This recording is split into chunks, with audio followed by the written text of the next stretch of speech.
Greetings, travelers. I'm your host, the C-Dot that knows a lot, Dr. Waluigi. Well, we're finally here. My top 10 favorite horror films. The movies that made me into a huge horror fan and have continued to delve into the rest of the horror genre. It's been a long ride, but I hope you've enjoyed taking a look into what I consider my favorites, and as usual, if there are some horror movies you like that aren't on my list, then leave a comment down below and share what you love from the horror genre. But without further ado, here are my top 10 favorite horror films.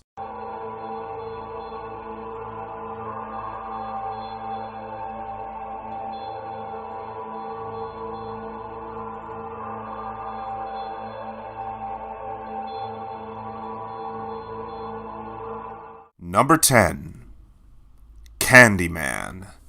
Based on the short story by Clive Barker, Candyman follows the story of a young college student who decides to make a thesis on the local boogeyman known as the Candyman. However, she soon discovers that the legend is a little more real than what she had expected it to be. One of the many things that makes this movie stand out for me is that it's one of the few horror movies that came out at a time when horror films were becoming very meta. Movies like Scream were making fun at the tropes and cliches of the slasher genre, which is something I never got into. However, with Candyman, it was like a breath of fresh air for me, as this character felt like the next generation of Freddy Krueger, without the puns or the massive amounts of mugging. Most of that comes from the actor they chose to play the Candyman, Tony Todd, who took this monster in the closet character and made him one of the scariest characters in horror for how he manipulates our hero.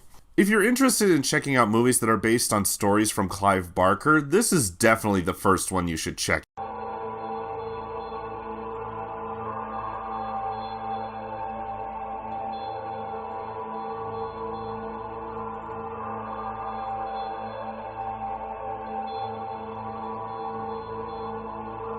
Number 9. Dark Water. I'm not gonna lie, I'm not the biggest fan of the original Ring, as I feel its pacing moved way too slow and it had very few scary moments. However, I do think that director Hideo Nakata was able to fix that with his other J-horror film, Dark Water. Based on the novel by Koji Suzuki, the movie follows a recently divorced mother who is trying to keep custody of her daughter. Together, they look for a place to live and find an apartment complex that has seen better days. However, the apartment complex seems to be haunted by a little girl that only the daughter can see and seems to have evil intentions for her. This movie takes what I feel The Ring tried to do and amplifies it with a sense of dread and paranoia that you feel not just from the ghost, but also from the mother trying to get her life back together. You feel her pain with everything happening to her, from having to deal with her ex-husband to the random things happening to them with the ghost and the strange things around the apartment complex. Everything from the writing to the cinematography makes this, in my opinion, the best J-horror movie ever made. I would personally recommend this movie over The Ring, as this movie has a much better atmosphere and even a better ghost with the little girl in the raincoat.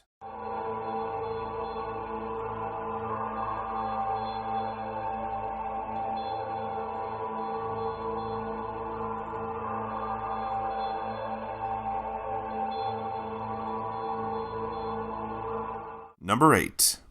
The Thing. The John Carpenter remake of the original 1951 movie is a classic story of a group of scientists discovering an alien that can shapeshift into whatever living organism it absorbs, still holds up as one of the scariest and goriest horror films ever made. I'll admit that I'm not the biggest fan when it comes to massive amounts of gore in horror films, but I don't mind it in this film because of how unique and creative the gore is. It still amazes me that this movie has such impressive effects that are over 40 years. Even more amazing was that these effects were made on such a small budget. Keep in mind that most modern films cost over $300 million to make with modern effects, while this movie only cost $15 million to make, which was expensive at the time. I recommend this movie to anyone who is interested in learning about practical effects and who would want to see this during a cold winter night.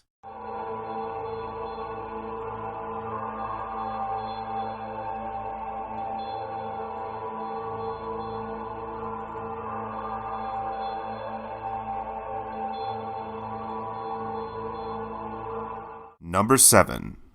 The Burning. One of the few summer camp slasher movies that, believe it or not, wasn't made from the success of the Friday the 13th movies.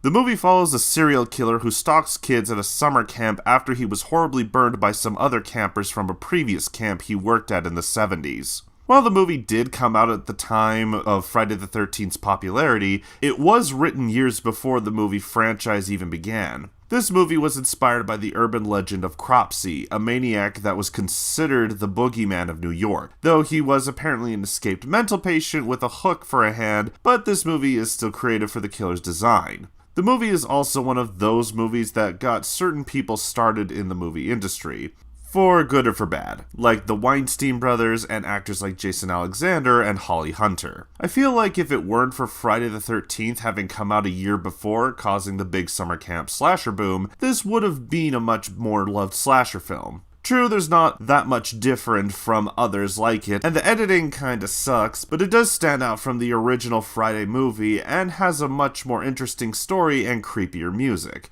I do recommend it for those who are looking for something a little gooier and creepier than any of the other summer slashers out there. Plus, this movie has Tom Savini as the special effects artist, which is always a plus for anyone who loves slasher films.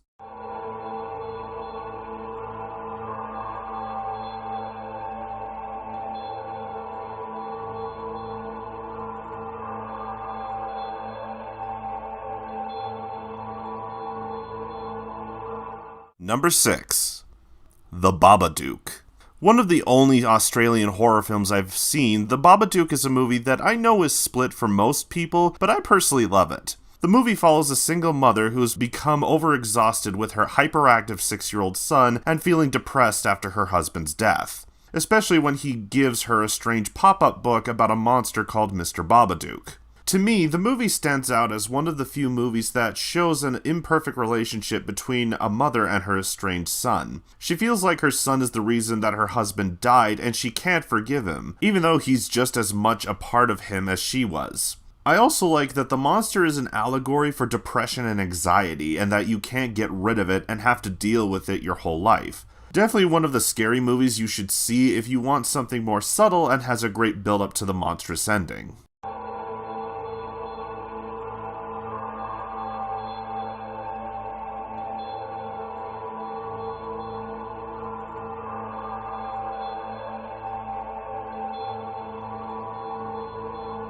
Number 5. The Haunting. One of the classic ghost stories that has gotten a Netflix series, which I sadly haven't seen. The movie follows a group of people who enter a haunted house to study the ghosts and the legends of the house and see if the haunting is really true. Atmosphere and build-up are the two things that come to mind when I think of this movie. From the dark and dreary setting to the characters interacting to the things happening around them in the house. Like how the house will trick the characters into something that might be happening to them or tricking them into believing something is true when it's not. I wish more haunted house movies took more from this in terms of atmosphere and great characters instead of just making things jump out and go boo to keep people invested. This is definitely a movie that you should check out during the spooky season. And as for the 90s remake, avoid it. It is so stupid.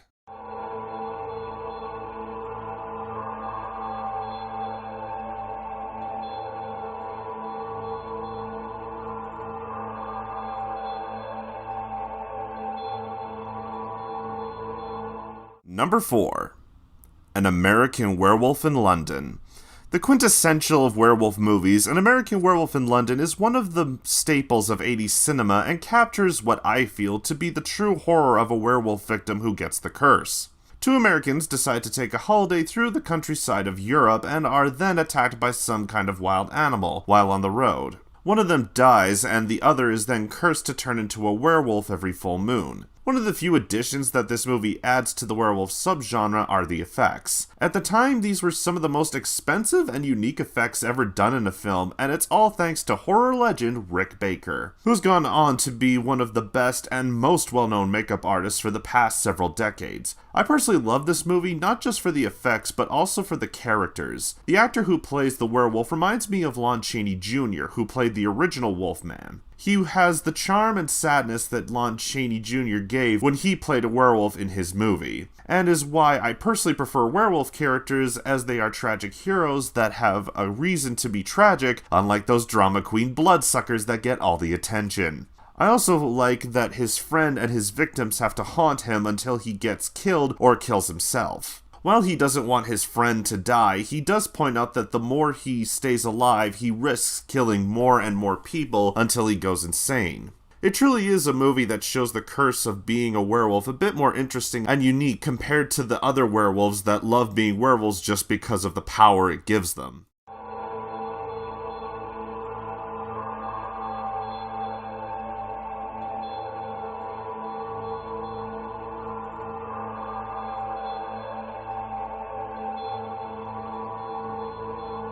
Number 3.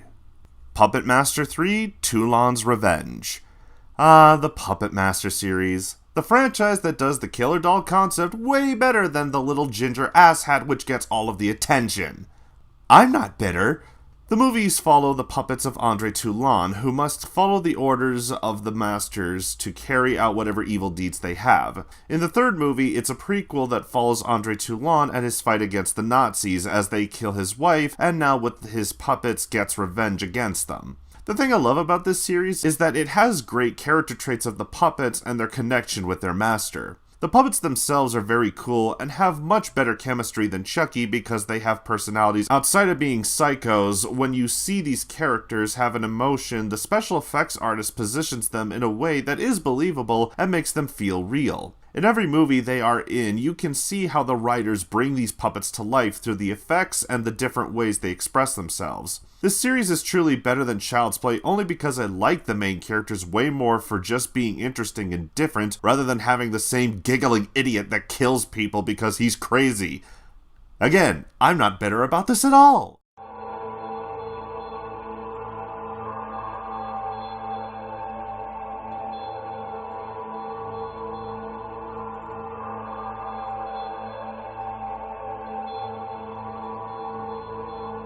Number 2. The Wolfman. The original classic werewolf movie created by Universal Studios in 1941, the movie follows Lon Chaney Jr. as Lawrence Talbot, a man returning to his hometown to bury his recently deceased brother. Meanwhile, he starts to build a relationship with a nice girl when he's attacked and bitten by a werewolf. He then must find a way to break the curse before the next full moon and kills any more people in the small town. Out of all of the original Universal monster movies, this is the one I like the best for the characters. Lon Chaney Jr. plays a kind man who doesn't want to hurt anyone, but is forced to because of the monster he turns into.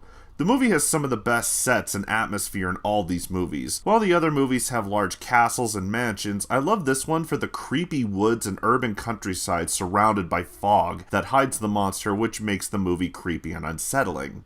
The makeup is the last thing I want to mention, since these movies are well known for their impressive monster makeup. Jack Pierce, who also created the Frankenstein monster makeup, did the makeup in this movie as well. He originally wanted to use the design in the movie Werewolf of London, but used it for this movie, and I love it. I wish more people would use this design of the werewolf, as it closely resembles that of a half-man and half-wolf creature that you don't see too often in more modern movies and TV series, opting to make this monster become a wolf instead of the hybrid.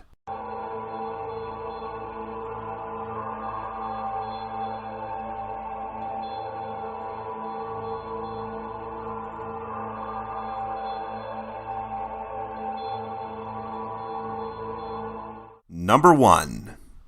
Friday the 13th Part 7: The New Blood.